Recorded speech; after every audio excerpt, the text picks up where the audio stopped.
Buenas tardes amigos, un nuevo jueves de Geopolítica en el Atlas, hoy jueves 14 de agosto, las 17 horas en punto, desde el Complejo Cultural Atlas, retomando algunos días de vacaciones que nos tomamos para darle...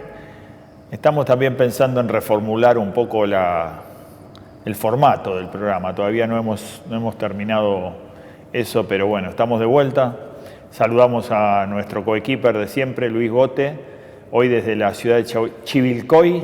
Nos va a contar por qué abandonó Mar del Plata, ya hace unos cuantos días, y en qué anda, ¿no? ¿Cómo andas, Luis? Un gusto tenerte como siempre.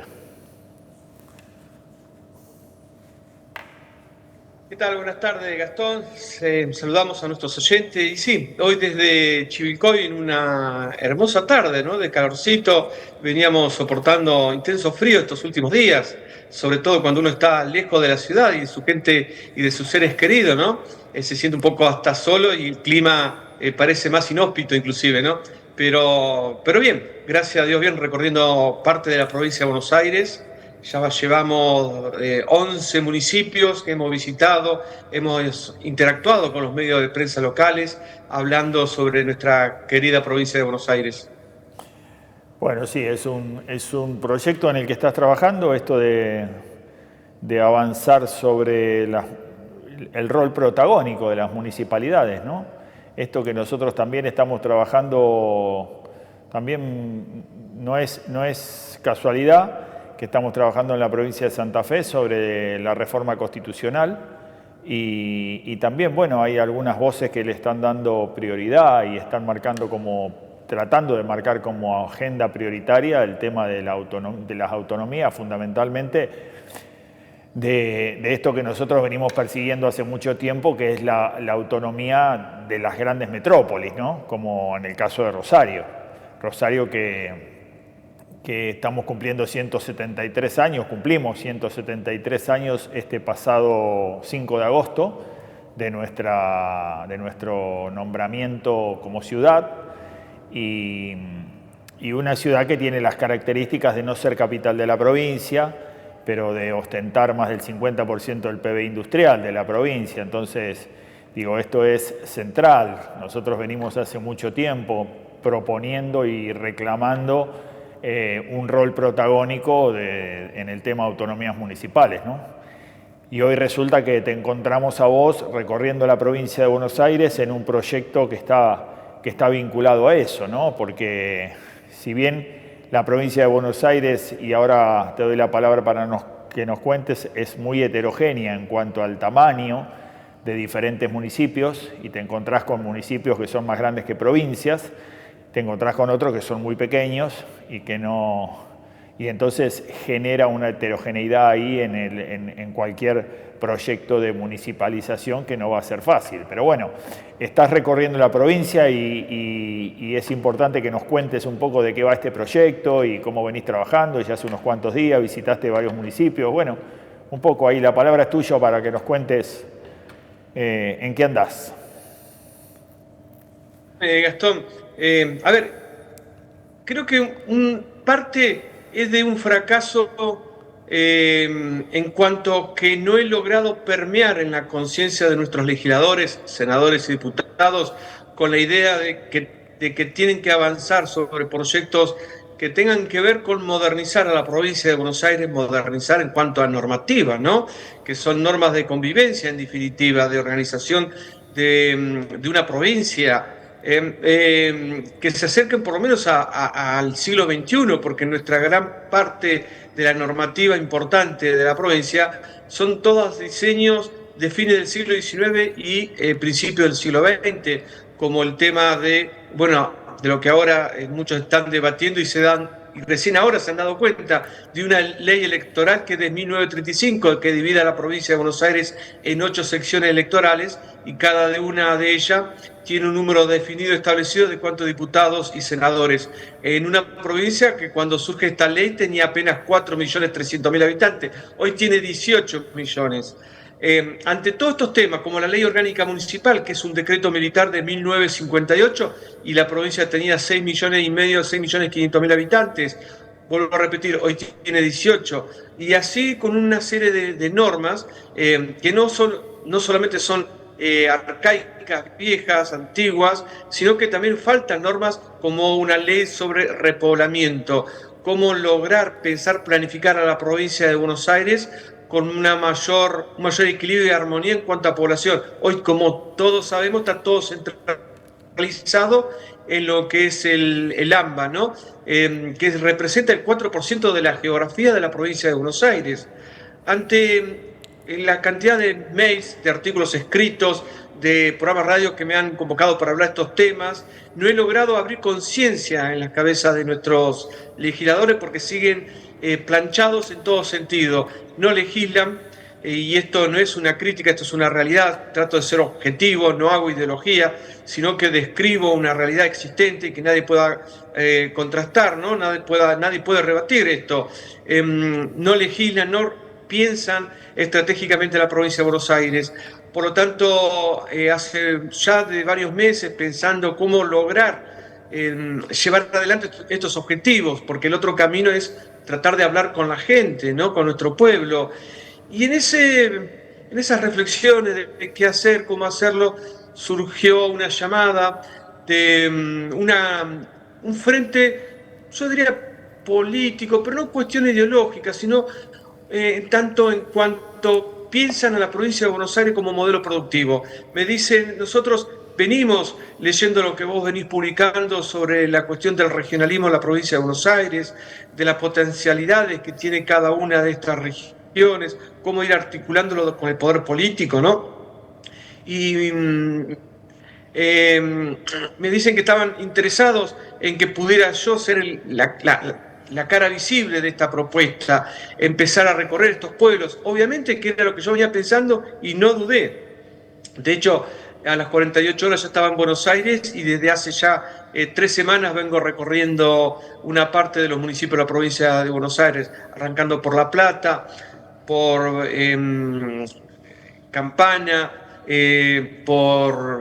Campana, bueno, San Pedro, Zárate, Arrecifes, Mercedes, Suipacha, Luján, ahora en Chivilcoy, y me estoy olvidando un par más, y ya después, mañana estaré en Junín, después el 9 de julio, 25 de mayo, Bolívar, para la semana siguiente en toda la región de lo que es Bahía Blanca y sus alrededores, para la primera semana de septiembre, que son las elecciones de aquí de la provincia de Buenos Aires, estaré recorriendo Mar del Plata, obviamente quedaré pararé en Mar del Plata para votar, después seguiré por la costa y una vez concluido las elecciones ese domingo, la semana siguiente recorrer lo que es el AMBA y el conurbano con estas propuestas de descentralización política.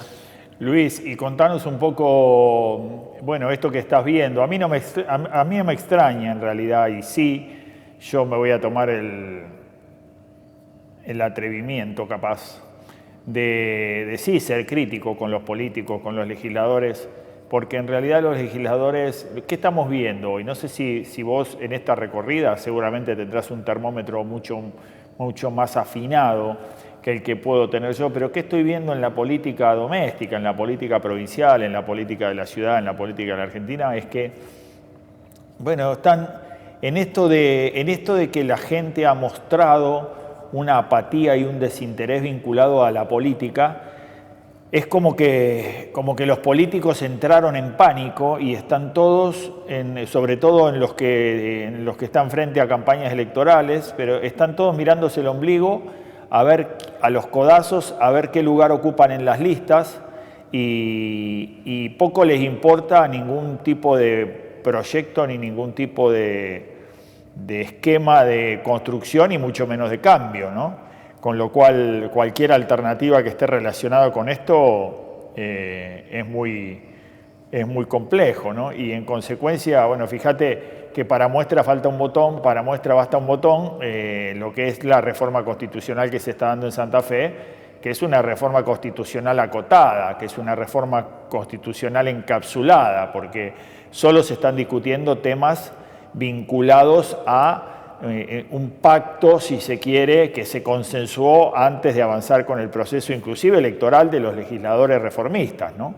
En consecuencia, esto no es que la discusión es abierta y que la participación ciudadana y social puede en esto tener esto que vos decís, ¿no?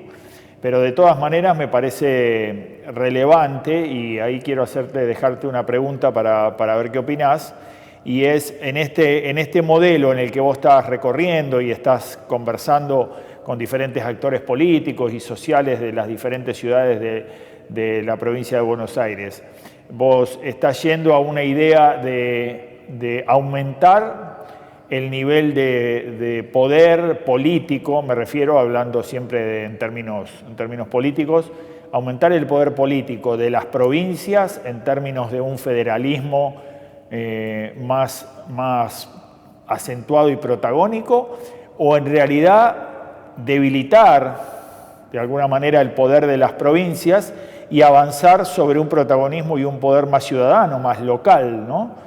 ¿Cuál es tu visión al respecto? Las dos son compatibles, las dos visiones, porque, a ver, en definitiva lo que estamos hablando es de una democracia más participativa y más representativa, sobre todo representativa, en donde también el pueblo pueda coadyuvar en las tomas de decisiones del intendente, donde un intendente sepa qué debe hacer y cómo debe hacerlo, fortaleciendo al municipio. Y al fortalecer los municipios, como decía Manuel Dorrego allá por 1827, que cuando un municipio, que es como un pequeño engranaje, se pone en movimiento la gran rueda que es esta provincia. Entonces, una provincia se fortalecería, no solamente económica, sino también institucionalmente, dándole más respaldo al gobernador cuando deba reclamar sus derechos como provincia ante el poder centralista del gobierno nacional, ¿no? En lo que hoy estamos viendo, que es la discusión por la coparticipación, por ejemplo. Hoy al gobierno de la provincia le falta ese respaldo de los intendentes de los municipios que hoy están en una situación de detonación. La mayoría o una gran mayoría de los municipios que hemos visto están en una situación de atraso en muchos sentidos, ¿no? Y de pauperización.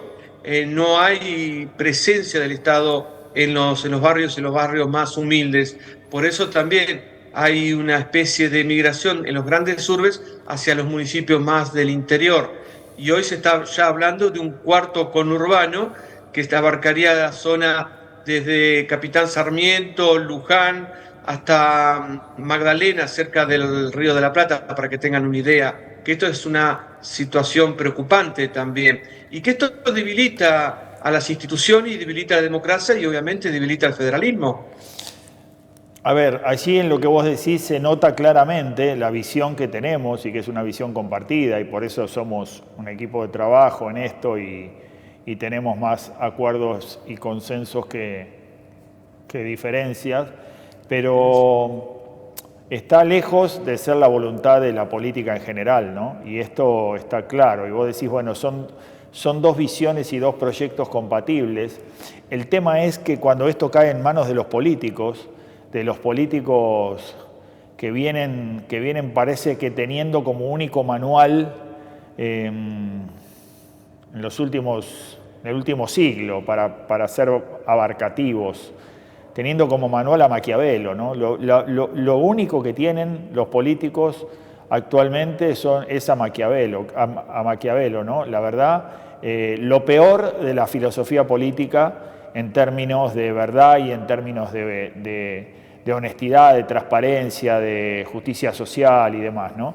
Y en consecuencia lo que te decía es por qué en la práctica lo veo como dos modelos antagónicos, y está fundamentalmente orientado a que si vamos hacia un proyecto de empoderar a los municipios, esto está directamente relacionado con la autonomía, y en función de la autonomía, bueno, va a haber municipios que van a tener rol más protagónico que algunos gobernadores, ¿no? En consecuencia va a haber muchos municipios, y te pongo, para no ponerte el caso de Buenos Aires, que tenemos unos cuantos municipios que podrían ser, pero en el caso de Rosario, el intendente de Rosario podría tener una relación directa con el presidente de la Nación sin necesidad de pasar por el gobernador, ¿no?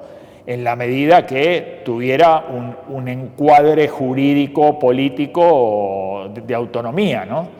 Entonces, esto más allá de que en la teoría política pueda ser compatible, en la vida real me parece que va a ser una cosa en la que no, en la que de una u otra forma alguien va a tener que ceder poder, y eso es lo que parecería que los políticos no están dispuestos, ¿no? Mira, ahí acá en la provincia de Buenos Aires hay una especie de un enfrentamiento, como vos bien decías, de amigo-enemigo, pero es entre el sector político del conurbano y de toda la región extra-AMBA, es decir, por fuera de lo que es el AMBA, porque los intendentes del conurbano presionan para tener a alguien que esté gobernando la provincia que comprenda y entienda las necesidades y la lógica del conurbano. Si tuvieran un gobernador que provenga de Bahía Blanca o de Tandil, o inclusive de Mar del Plata, hay ese temor que puede llegar a no entender esas lógicas del conurbano. ¿Entendés? Y entonces hay toda esa puja.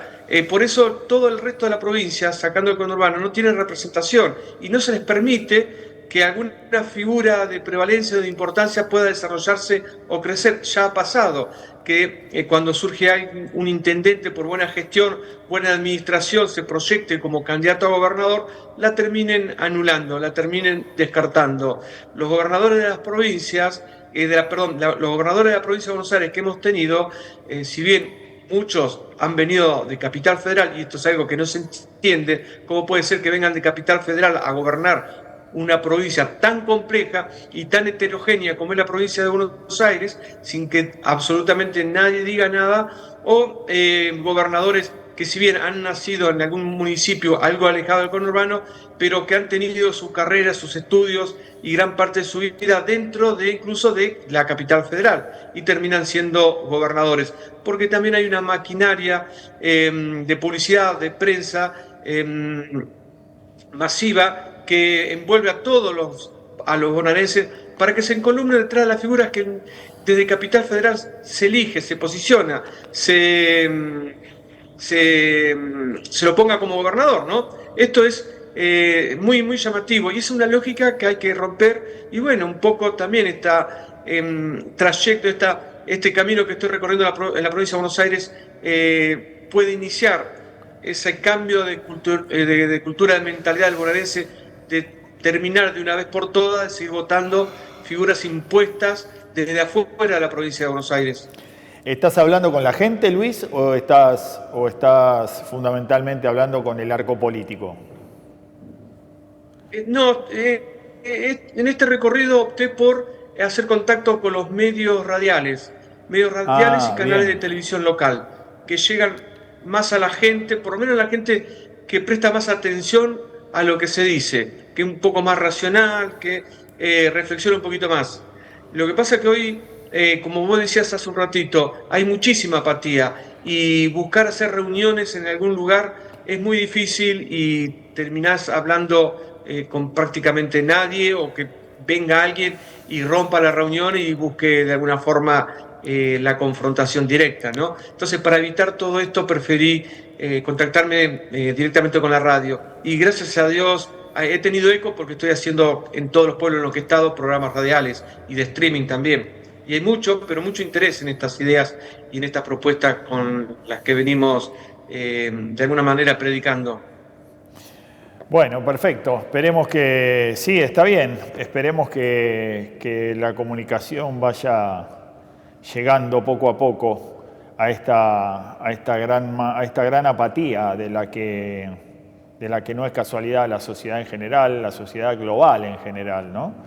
Esto está asociado a un plan que eso lo venimos charlando hace tiempo, ¿no? Está asociado a un plan que termina siendo hacia un análisis retrospectivo de lo que veníamos hablando nosotros hace algunos meses, fundamentalmente sobre el fin del año pasado y sobre principios de este año, donde nos planteábamos como hipótesis, y ahora ya nos metemos más en lo específico de la geopolítica, nos veníamos planteando como hipótesis que en este mundo multipolar que se venía a configurar había que pensar en una forma estratégica de Occidente y fundamentalmente su representante, Estados Unidos, como representante occidente de este multipolarismo, pensar en un formato de gobierno que parecía que se orientaba hacia democracias más autoritarias, fundamentalmente amparadas en esta divergencia y en esta diferencia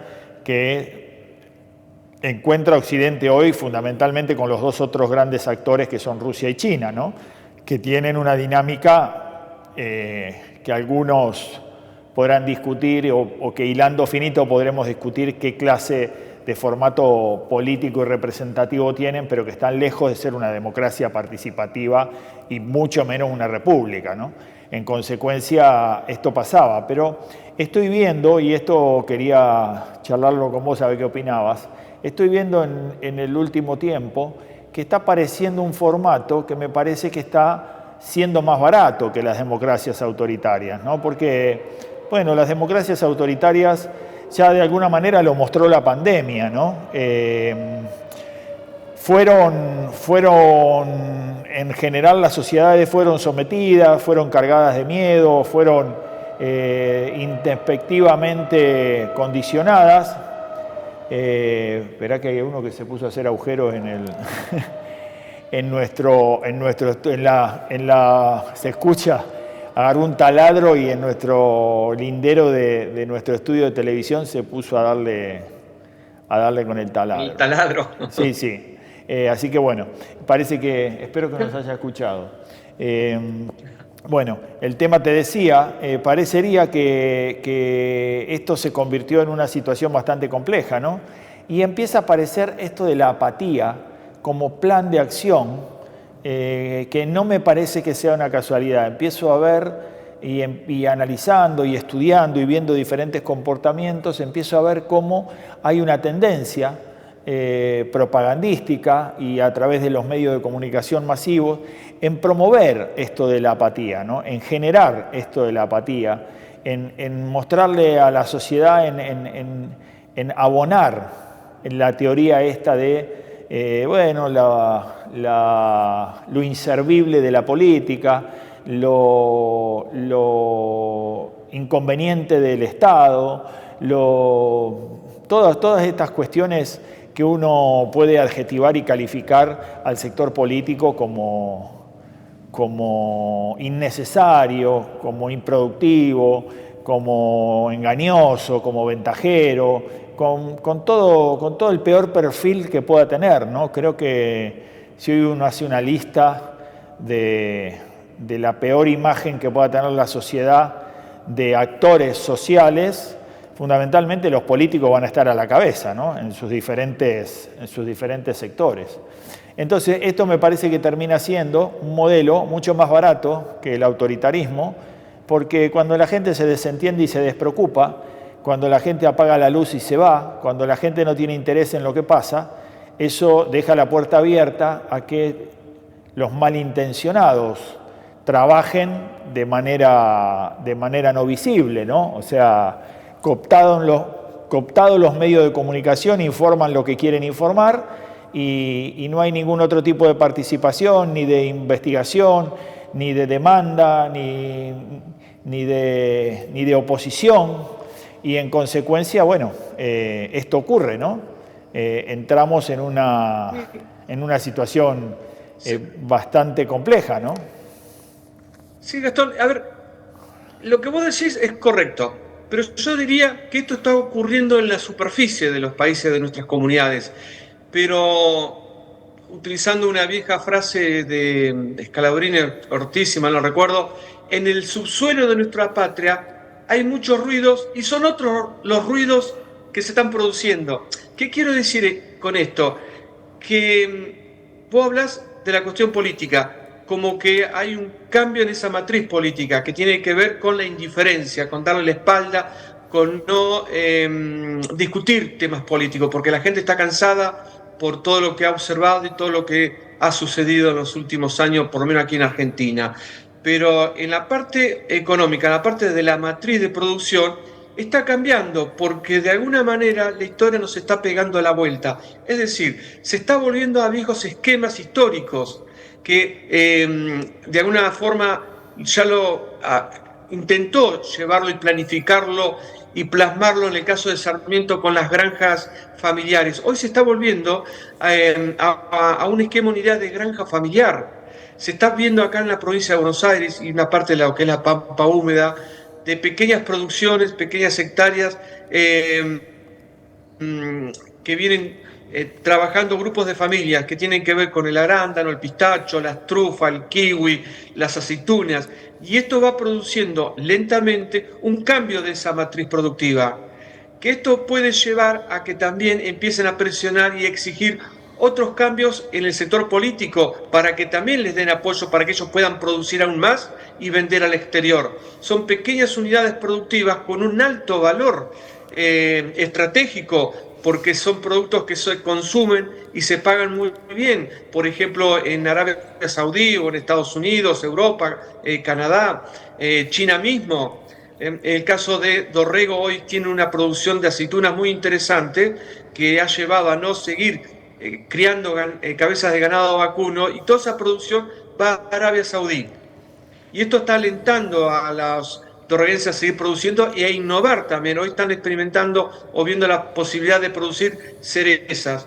Pero ellos ven que necesitan articular con la política para que les permita tener mejores caminos, mejor iluminación, mejor conectividad, no solamente internet, sino a través de medios de transporte, ver la posibilidad. Y esto lo vimos hace 2 semanas cuando concluye la rural acá en Buenos Aires, en Palermo, ¿no?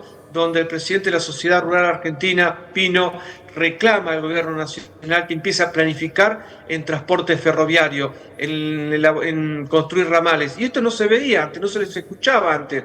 Lástima que eso lo tendrían que haber hecho en los 90, cuando Menem dijo ramal que para, ramal que se levanta, porque desarticuló no solamente la producción, sino también el dinamismo que venían llevando nuestro pueblo en crecimiento. Desaceleró ese crecimiento de nuestros pueblos. En definitiva, nos terminaron cortando las piernas.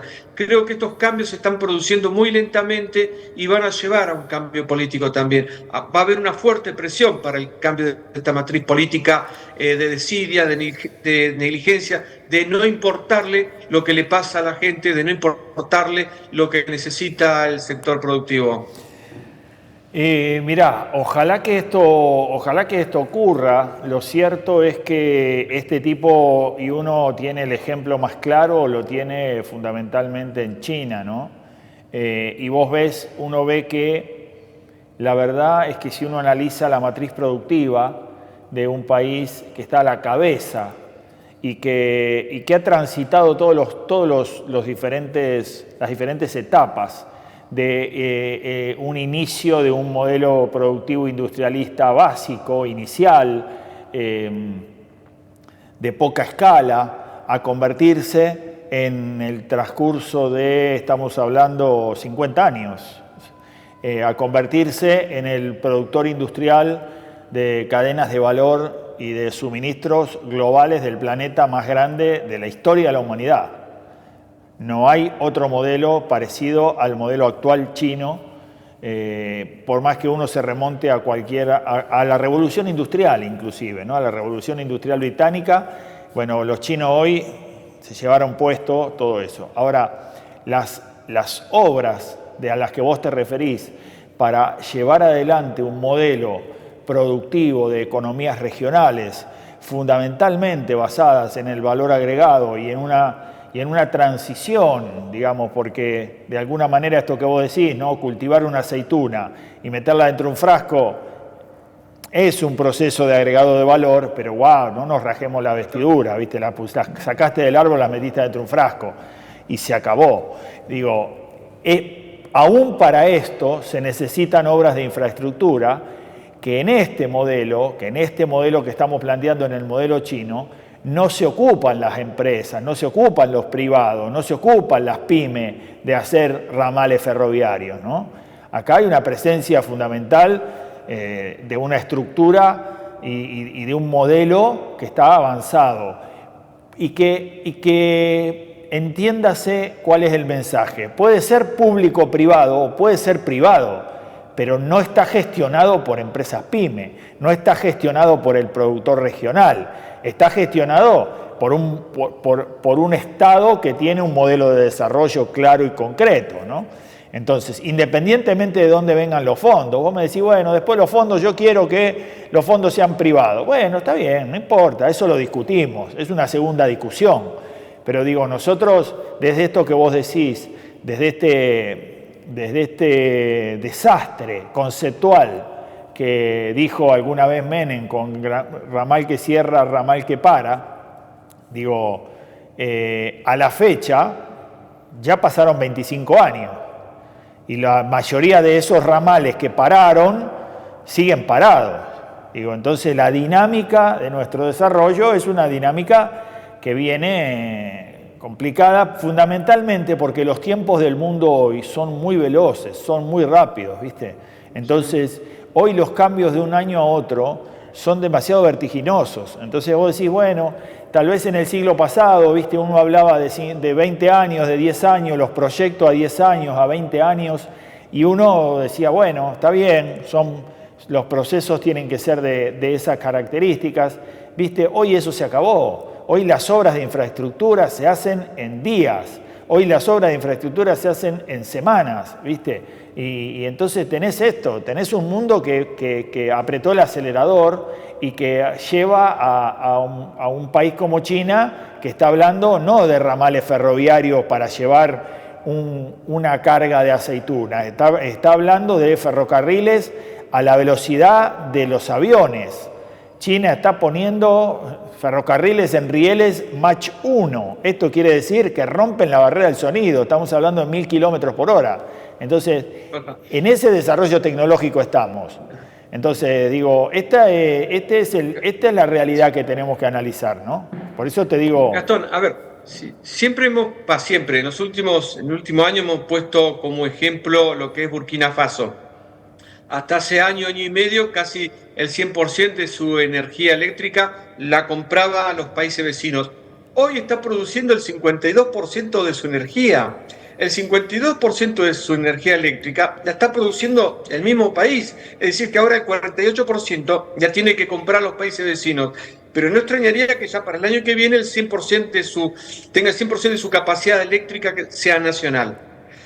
Te quiero decir que hoy los procesos, como vos bien decís, los procesos de tecnificación, de infraestructura, son rapidísimos, avanzan de una forma extraordinaria. Tremendo. Cuando vemos las conexiones ferroviarias en la zona occidental y oriental de África y comparás con lo que era África 10 años atrás, quedás totalmente sorprendido. Muchos podrán decir, bueno, pero es China y Rusia, pero otra forma no hay de poder desarrollarlo y hacerlo. Si Argentina quiere volver a planificar sus ramales ferroviarios, por sí sola tampoco va a poder hacerlo.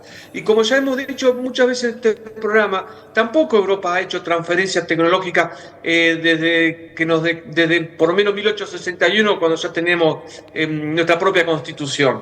China y Rusia han apostado ahí. Y después tenés que saber cómo negociar con eso, cómo pararte y ver la forma, que tampoco convertirte en país satélite. Nigeria le dijo a los chinos, si los chinos quieren invertir en nuestra población, las empresas chinas van a tener que actuar y comportarse con los trabajadores de acuerdo a la ley nigeriana. Si se exceden, no respetan y serán multados, o si no tendrán que irse de su país. Yo creo que se puede dialogar de igual a igual con China y con los rusos. Pero lo que no podemos hacer es quedarnos con los brazos cruzados en la provincia de Buenos Aires. No, en la provincia de Buenos Aires y en la República Argentina. Digo, esto no es solo un resorte de la provincia de Buenos Aires. Fundamentalmente porque la provincia de Buenos Aires, la provincia de Santa Fe, la provincia de Entre Ríos, hasta la provincia de Córdoba, tienen en esta Argentina una posición geográfica de privilegio. Pero digo, esto es una situación que hay que articular también con los gobernadores, ¿no? Y que en esto habla del federalismo. El federalismo no es tener un gobernador en una provincia que se quede 30 años gobernando y que se apropie de la provincia y que haga de ella un caudillismo del siglo XVII o del siglo XVIII. El federalismo de hoy en día... Mirá, me está llamando el intendente de Villa Gesell, así que después lo voy a poner en contacto con vos. El intendente de Villa Gesell, Gustavo, le mandamos un saludo de acá del Complejo Cultural Atlas. A ver cómo está preparando esa Villa Gesell para la temporada del verano. Pero bueno, te decía, eso es el federalismo, ¿viste? Cuando uno habla de federalismo, habla de una articulación, en un modelo de desarrollo productivo para llevar esto a las economías regionales, para poder generar una fluidez y para tener un tren que arranque en Jujuy y que levante la producción regional de Salta y de Tucumán y de Santiago del Estero y de Córdoba y que termine en el puerto de Rosario, termine en el puerto de Buenos Aires con 50 vagones, ¿viste? En 2 días, subiéndose a barcos que tengan frecuencias semanales. Esto es federalismo. Lo demás es una retórica en el que seguimos reclamando un caudillismo. Por eso hablo y por eso soy tan cuidadoso cuando hablo de federalismo, ¿viste? Me doy vuelta y soy un defensor acérrimo del federalismo y de los gobernadores y de la provincia, pero también me doy vuelta y le digo, muchachos, bájense del caballo. Bájense del caballo y generen un federalismo también dentro de las provincias, ¿viste? Porque hay provincias donde esto que vos decís, ¿no? Esto que vos hablás de la provincia de Buenos Aires, hay provincias en el interior de la Argentina que son monarquías. Entonces también esto es una cuestión que debemos terminar, ¿no? Así que, bueno, ahora te quiero... ¿Querés hacerme algún cierre respecto de la... Así nos metemos un poquito antes que ya se nos está terminando el programa, así nos metemos un poquito en la geopolítica. Que hoy, lamentablemente, los gobernadores de provincia, como vos hacés mención, como los intendentes de los municipios de la provincia de Buenos Aires, lo único que están haciendo es administrar pobreza. Hoy tenemos ciudades que tienen la misma fisonomía que hace 100 años atrás, que no ves desarrollo, no ves nuevas edificaciones, no ves barrios que diga, wow, qué hermosa que es nuestra ciudad. En muchos de los municipios que voy recorriendo no encuentro gente joven. Y cuando pregunto me dicen, no, lo que pasa es que no tienen posibilidades de trabajo y se terminan yendo a Capital Federal, al conurbano, y el que tiene un poquito más se va al exterior. Estamos... visión ombliguista de nuestros políticos, estamos llevando a una posible detonación en la provincia y en la Argentina misma, ¿no? Si no empezamos a ver los cambios que se vienen sucediendo en el mundo y vamos acompañando estos cambios, si no empezamos a comprender cómo evoluciona nuestra historia y tratar de construir la montura para cabalgar esta historia, no vamos a tener un futuro promisorio de grandeza como el que todos soñamos.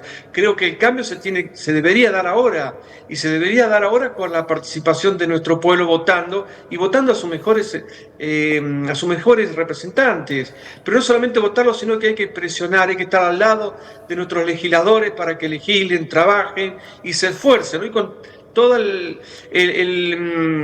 la llegada al mundo exterior a través de las redes sociales, a través de Internet, de la inteligencia artificial, es mucho más fácil comprender lo que se viene, mucho más fácil entender lo que se viene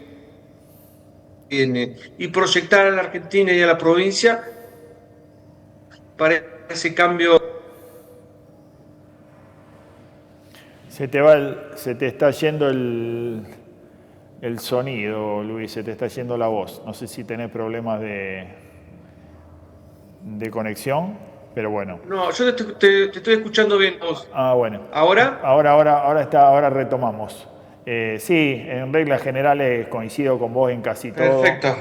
Coincido con vos en casi todo. Esto está fundamentalmente orientado a que de una vez por todas podamos crear una pirámide de prosperidad para todos, porque esto está relacionado directamente con esto, ¿no? Intereses, todos sabemos lo que hay que hacer, todos sabemos lo que es mejor, todos sabemos lo que nos conviene a todos, pero bueno, hay sectores en la Argentina, tanto en lo privado como en lo político, que quieren toda el agua en el molino de ellos, ¿viste? Entonces, estos cambios de los que nosotros pregonamos y hablamos se vuelven muy cuesta arriba, fundamentalmente porque ni siquiera se puede ensayar un modelo. Cuando discutimos, a ver, que uno tiene esta visión, ¿no? Yo siempre digo que lo primero que hay que reemplazar en la Argentina es la O por el I. Entonces vos decís, ¿vamos a un modelo agrícola ganadero o vamos a un modelo industrialista? Vayamos a los dos, optimicemos, seamos agrícola, ganadero y industrialistas. Pero de todas maneras, si quisiéramos desarrollar un modelo agrominero exportador, en la Argentina el 50% de las tierras están ociosas. el 50% de las economías regionales, los gobernadores, el sector político, el sector productivo, los señores feudales de la tierra, todos estos tienen, vos recorrés las provincias y te cansás, haces kilómetros, kilómetros y kilómetros y ves campos improductivos uno al lado del otro. Entonces, ni siquiera para esto da, ¿no? Entonces, bueno, nada, de esto se trata, ¿no? De definitivamente una configuración distinta en el sector político.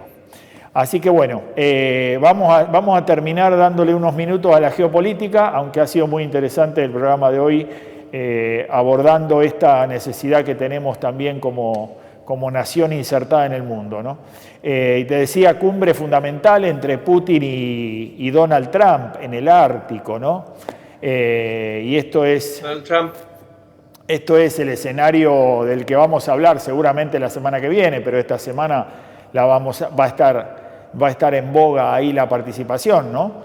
Y a ver cómo reaccionan. Ya tienen sus primeros contras, ¿no? Europa y Zelensky ya se están manifestando en que no están de acuerdo en un cese al fuego y en un avance en esta relación, en esta búsqueda de este fin de la guerra que está fundamentalmente impulsado por Donald Trump, ¿no? En consecuencia, bueno, declaraciones de Zelensky habla de la constitución ucraniana, ¿no? O sea, no llama a elecciones, pero habla del rango constitucional, ¿no? Entonces dice que no se puede, porque lo que pide Putin, esto de llegar a un acuerdo de paz y a un cese al fuego, cediendo el Donbass y cediendo Crimea, dice, nosotros la Constitución nos prohíbe eso, porque nos prohíbe dar al invasor la posibilidad de que se quede con tierras ucranianas. En consecuencia de esto está hablando Zelensky, ¿no? Podría llamar a elecciones, ya que es un defensor tan acérrimo de la Constitución, ¿no? Y dejar de proponer que sigan muriendo ucranianos, ¿no? Sí, querías decir algo, ¿no? Mirá, vos hacías referencia a Zelensky y a Putin. Donald Trump, a veces también no sabés con certeza qué es lo que quiere Donald Trump o a qué estaba apuntando, a qué está jugando. Si hay una cuestión de vanidad producto de su edad, que está buscando un premio Nobel a la paz y que está forzando a todos los jugadores a sentarse a una mesa, estrechar la mano y firmen una paz, aunque sea una paz endeble, aunque sea una paz que dentro de 4 o 5 años vuelva a estallar por los aires, y el poder obtener su Nobel de la Paz, ¿no? O quizás tiene algo planificado, estratégicamente armado, y va en serio esto. Pero también lo que es en serio es que Rusia jamás va a ceder los territorios ocupados. Lo que ya tomó va a quedar y va a ser parte de la Federación Rusa. Esto es un hecho. Sí, a ver, también es cierto que Putin ya, nosotros lo venimos hablando hace algunos programas, ¿no? Es cierto que Putin también está entendiendo que hoy en día quizás al que más le interese comprar tiempo en este sentido es al propio Estados Unidos, ¿no? En consecuencia, un alto el fuego puede darle tiempo a Estados Unidos de una reconfiguración, de las próximas elecciones de noviembre, de un nuevo escenario, ¿no? Independientemente de esto que vos decís, no hay razones únicas, ni en Trump, ni en Putin, ni en Zelensky, ni en ninguno de los actores, ¿no? Las razones son diversas y son distintas. Lo que uno pretende o lo que uno siempre promueve es el fin de los conflictos bélicos, ¿no? Fundamentalmente porque atrás, como decimos siempre, ¿no? Atrás de esto hay gente que muere día a día, ¿no? Y hay destrucción, y hay desolación, y hay un montón de gente que la pasa mal, y en consecuencia tiene que ver con esto, ¿no? Por eso... También endeudamiento, no nos olvidemos... No nos olvidemos que los países terminan endeudándose y después nunca más terminan saliendo de ese endeudamiento. No. ¿A Ucrania le va a pasar eso? Le está pasando eso, de hecho.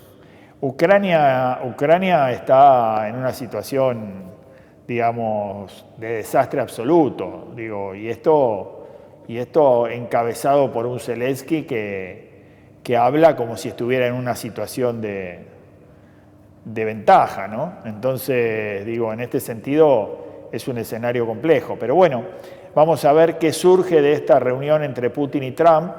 Es una reunión relevante, es una reunión cumbre. Las declaraciones de Putin fueron muy alentadoras en el sentido de decir que cree que la única persona de Occidente que está promoviendo un acuerdo de paz es Trump. Está habiendo ahí un acercamiento entre ambos gobiernos, y no digo en este caso entre Estados Unidos y Rusia, digo entre Trump y Putin, que, bueno, están jugando una movida y a ver qué sale de esto, ¿no?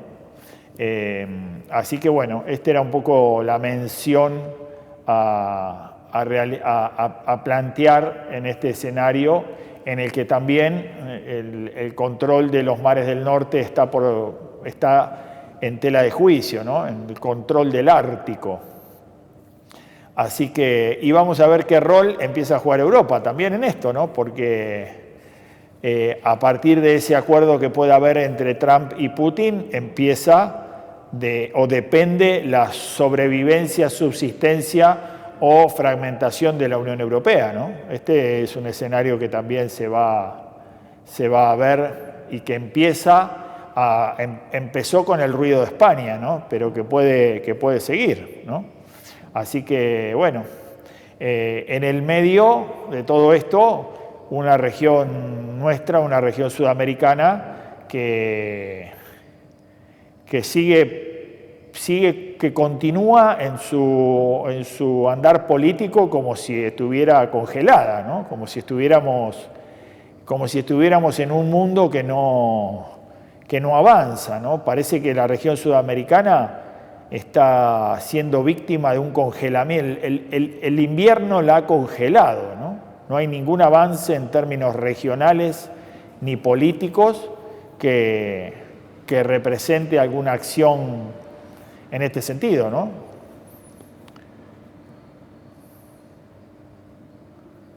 ¿Estás ahí, Luis, o te fuiste? Bueno, Luis, se nos congeló la imagen de Luis. Vamos a darle ahí unos minutos para ver si reconecta. De todas maneras, nosotros Hola. ¿Me estás escuchando? Sí, ahora sí. Ahora sí. Se ha conectado. Bueno, esto es otro de los problemas que te decía, la falta de conexión que hay en los pueblos de baja calidad de internet, ¿no? Que es otro problema que van a tener que empezar a solucionar desde aquí. Claro. Acá se está discutiendo, vos sabés que acá se está discutiendo en la reforma constitucional y hubo un grupo de legisladores que por fuera de agenda están tratando que se incorpore darle rango constitucional al derecho al acceso a internet, ¿no? Como un derecho fundamental. Y esto hoy en día creo que no se discute, pero que sí es notorio, ¿no? Nosotros estamos tratando de hacer un programa con un desarrollo tecnológico bastante importante, desde ciudades ubicadas en sectores privilegiados del país, y tenemos problemática con la comunicación. De conexión. Con la conexión. Imagínate lo que debe ser en 1 o 2 tercios de la Argentina esto, ¿no? Así que sí. En esa instancia estamos. Déjame agregar un jugador más en ese esquema que vos estabas explicando de esta cumbre, ¿no? El caso de Macron, que no es alguien que se deba pasar por encima o olvidarlo, porque también presiona para que esta guerra continúe. No sé cuáles serán los objetivos que tenga Francia con respecto a esto, pero es el principal jugador que empuja a Zelensky para continuar en esta guerra. Hay una desesperación, lo veo en Macron, para que no se resuelva definitivamente el conflicto Ucrania y Rusia. Tal vez la idea de Francia de recuperar los territorios africanos que hoy ejerce gran influencia en Rusia, ¿no? A lo mejor eso también tenga algo que ver. Seguramente lo vamos a ver en los próximos días. De todas maneras, la figura de Macron ha sido una figura que se viene derrumbando. digo, no tiene demasiada instancia y demasiada alternativa, solo responde al sistema, al globalismo financiero que de alguna manera sostiene al complejo militar en este desarrollo que tiene que ver con lo bélico y con los enfrentamientos bélicos, ¿no? Luis, nos quedamos sin programa, así que bueno, esperamos que tu recorrida por la provincia de Buenos Aires siga rindiendo frutos. El jueves que viene esperamos tenerte de nuevo, que nos des algún detalle más sobre este proyecto en el que estás trabajando y del que estamos muy contentos y del que esperamos que pueda redundar en hechos positivos y en conclusiones buenas para nuestra sociedad, ¿no? Mira, en principio es un crecimiento espiritual enorme desde mi parte, ¿no? Porque voy conociendo, interactuando y comprendiendo e interpretando también la realidad de la provincia de Buenos Aires y las diferentes dinámicas que conforman esta provincia. Y seguramente esto dará formato a un cuarto libro que tenga que ver con el regionalismo productivo, ¿no? Pero ya contado desde una posición, desde la experiencia particular que he tenido recorriendo la provincia. Creo que va a ser muy optimista y muy positivo. Va a ser muy positivo todo esto para nuestra provincia. Bueno, lo único, tratar de no terminar como Dorrego, ¿no? No, esperemos que no. O como muchos me decían que soy como una especie de predicador. Ojalá que tampoco termine como Juan el Bautista. Claro. Bueno, Luis, te mandamos un fuerte abrazo y a ustedes que tengan una buena semana. Esperemos el jueves próximo encontrarnos aquí desde el Complejo Cultural Atlas en la ciudad de Rosario con todos ustedes y que Dios los bendiga.